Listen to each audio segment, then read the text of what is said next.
everyone, and welcome to Session 3 of the Global Black Feminist Reading Circle. My name is Randie Henderson, and I am one of the Black Feminist Reading Circle members of this online group.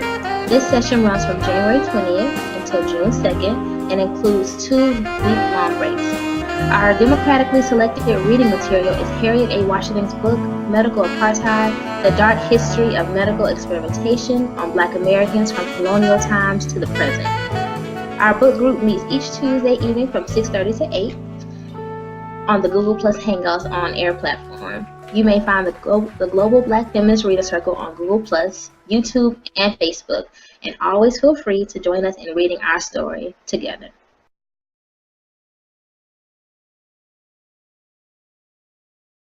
Good evening, everyone, and welcome to the Global Black Feminist Reading Circle.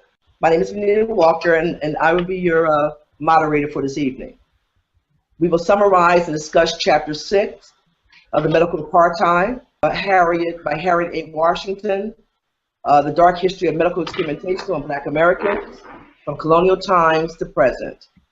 But first, we'll let everyone introduce themselves. Hello, I'm Edwina Marchenko. And you're from? I'm here in Utah now. I am Michelle Odom. Welcome again to the Global Black Feminist Reading Circle. I'm one of the co-hosts here, along with Randie Danielle Henderson. Hi everyone, I'm Randie and I'm watching from Atlanta. I'm Georgette Moses. I'm participating from Columbia, South Carolina. And wow, I'm glad to see all these new faces here tonight. It's going to be some conversation going on. Yes. All right. Hi, I'm Kim Brandon, and I'm in Brooklyn, New York.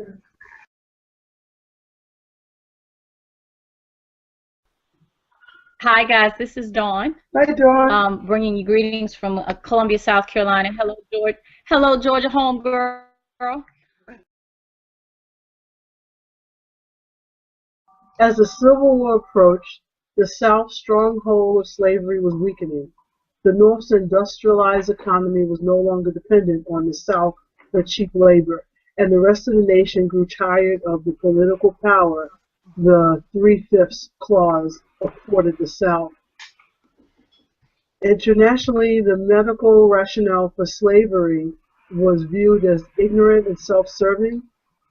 Pro-slavery Southerners attempted once again to justify the institution of slavery as domestic and international opposition to slavery mounted.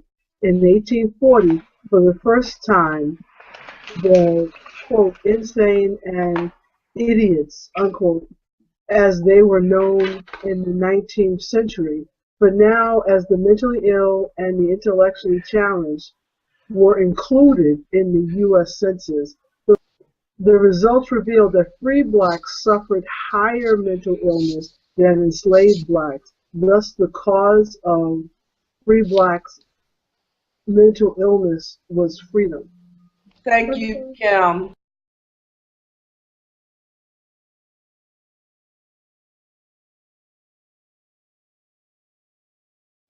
Without sanctuary. When the war between the states ended at its peak, 1.1 million black freemen lived in refugee camps. Without adequate nutrition, sanitation, and medical care, many succumbed to infectious disease. Eventually, the freemen's camps closed, leaving Southern blacks with no public health support. Poverty-stricken, with nowhere to go, a new form of slavery was born, sharecropping. Black freemen no longer had to worry about abusive medical care given by their owners. Instead, there was no medical care. Disease and death took hold of the black population. Again, census data claimed inherent and immutable physical inferiority accounted for their diseases and deaths. Census analysis did not take environmental and external causes into account. The census of the postbellum decades not only perpetuated but also expanded upon the racial libels of the 1840 document. The foci were physical illness, not mental. By the time of the 8th census in 1890, Superintendent Joseph C.G. Kennedy was predicting the certain demise of Black America. Black birth rates had fallen in relation to that of whites. Black extinction was predicted for the year 2000.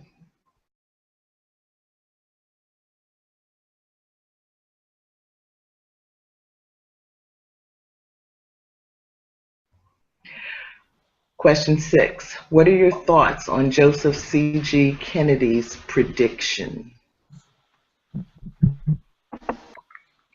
I think it goes back to the 5-year plan. I mean, the whole thing had to be planned at some point. Yeah. Yeah, I was really It's interesting. astounded. Dawn, were you saying something?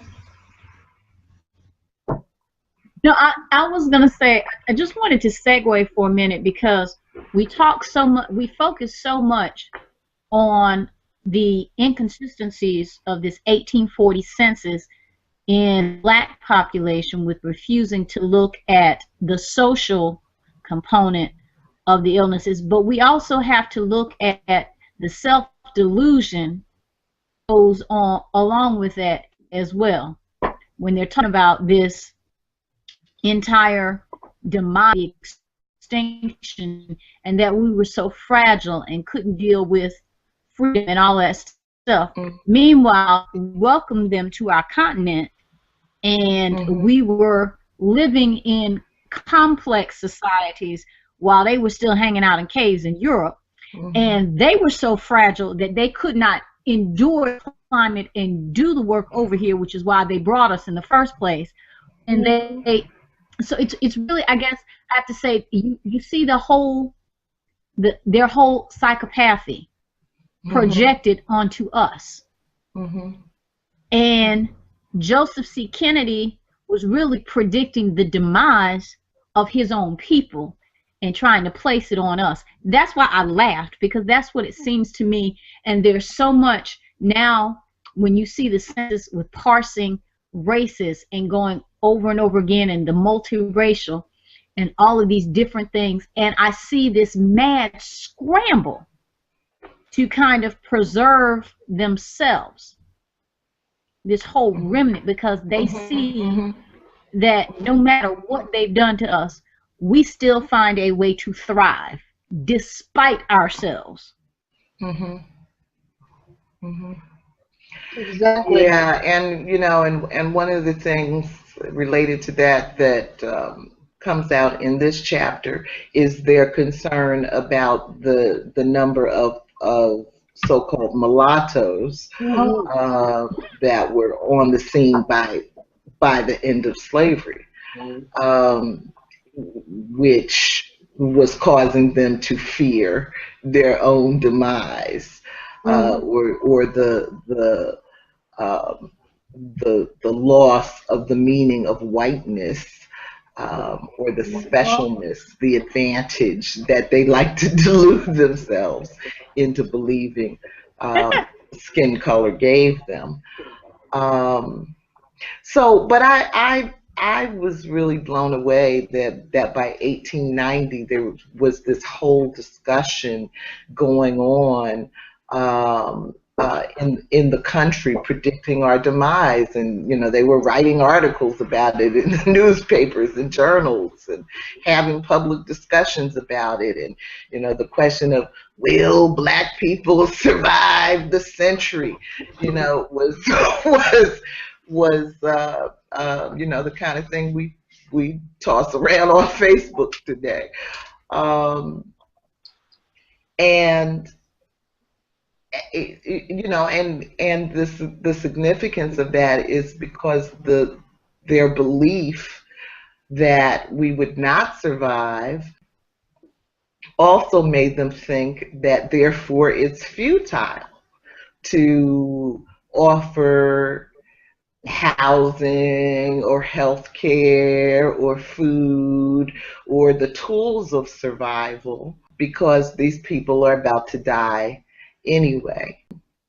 And so, you know, I agree, Edwina, that they have been plotting our demise and facilitating our demise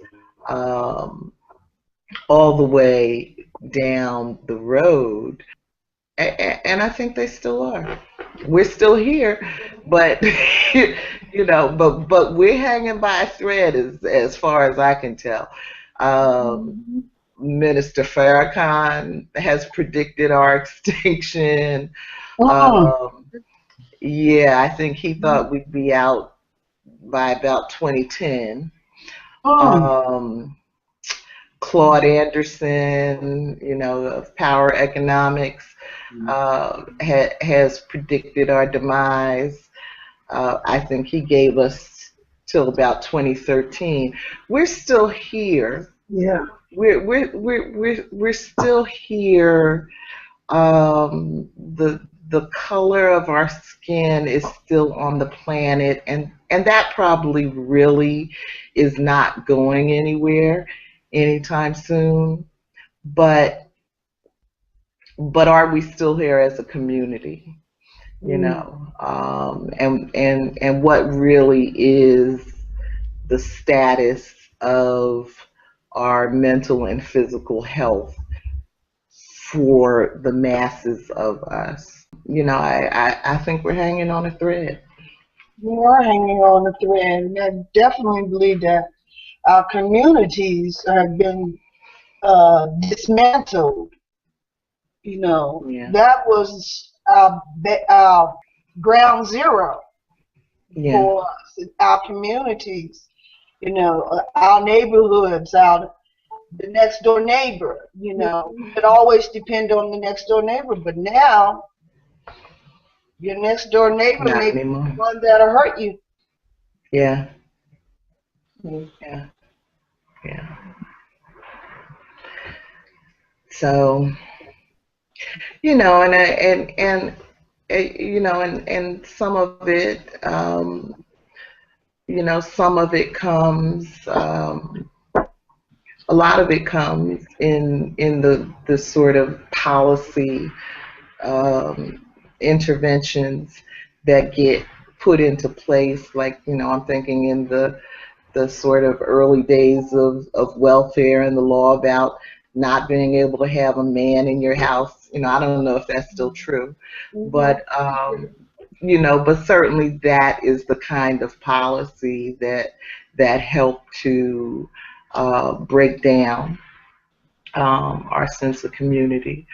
You know, and that kind of thing is still, you know, it's still going on. I mean, you know, Edwina and Dawn may not know, but I am recently coming out of an experience with homelessness.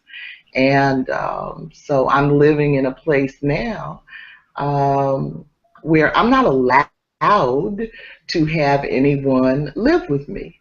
Now, fortunately for me, I don't want to have anyone live with me. But if I wanted to, you know, it would be a real problem. I mean, I grew up in an era and a family where people looked out for each other, and you know, my parents always had somebody that was at the house for a few weeks or a few months, you know, whatever, until they got on their feet. And they had the freedom to do that. You know? But to the extent that you are accepting government assistance, then you're also accepting a long list of control over your life, and the types of controls that, you know, make it essentially impossible for us to assist one another in a family-like, community-like kind of way. Yes. Yes, I agree. Mm-hmm. I always wonder about how right after the 70s, when we were starting to get some footing, here came good old crack cocaine. Oh, And yeah. I think that with crack and the violence and just the stealing that came from that, I think it undermined our ability to invite people in. Because all of a sudden there was the crack addicts, and those were the people that, they would steal your stove if they could. So Mm-hmm. it got to a point where I don't think we recovered from that, to have so many people on the street and wanting to be there because crack became their king. Right. I think that we suffered from that so badly. I'm sorry? Before the crack cocaine, I was born and raised in Washington, D.C.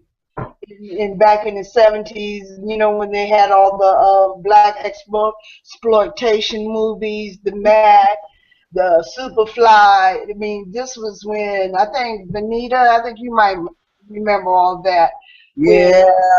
It was Yeah. sad. Oh, I remember it too. I remember it too. The drug of choice then was heroin. Yes, yes. And people were using hypodermic needles. Yeah. So that's what, we were way before the DARE program back in the 70s. This was the street drug. Smack. I think that's what they called it. Smack. Yeah. Mm-hmm. Yeah. Yeah. That was the bad guy. Then the crack came. Yeah. In the late 80s. Yeah. Well, that's what I've always tried to allude to. The drug problem that we have is not a new revelation. The crime that are in our neighborhoods is not a new revelation. When I grew up, city of Philadelphia, there was gang wars. They didn't use guns. They stabbed people to death. Right. There was plenty of drugs there. It wasn't crack. It was heroin, uppers, downers, black beauties, paper, acid, you name it. None of this stuff is new. Really. It's just we have mass media now, and of course we have other ways to express ourselves, for instance, through our book circle that we're in now, but there's nothing new about any of this stuff. It really isn't. Right, but but the question, at least on the minds of white folks, is it not new because it is inherent? That's just the way black folks are. No. Or is it not new because we have had too much burden on our shoulders for too long, and we have literally cracked under the pressure? And so we need all of these coping mechanisms to go on physically, but are we really going on, with all our marbles in place? As Dawn pointed out, we had good life going on, back in Africa, from what we can tell. And so were people cracked out and strung out in Africa? Were they, turning on each other? Exactly. I mean, now they are. Now they are. Now that they've been completely colonized. But in ancient times, are we going to have a future? And and what kind of future is it going to be? This is one thing that he reminds me of all the time, is when I see him and I see the kids and the way that they're being taught from a global perspective, to think more so in a larger scale and to focus more on our similarities than our differences, is that for us, all of these things that we've talked about, they aren't new in our community. But what we have to realize as well is that a remnant of the world's population attempting to wrest control and of identifying themselves is by disassociation. They don't have an identity of their own. So all they can claim is that we're not this, we're not that, and make everyone else the other. And so we are all suffering their pathology because they have no identity of their own other than what they can craft in comparison to someone else, because they have no identity of their own. So the rest of the world is suffering that pathology.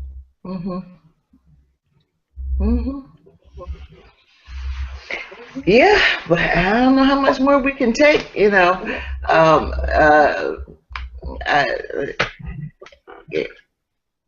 Francis, I've mentioned before that Francis Cress Welsing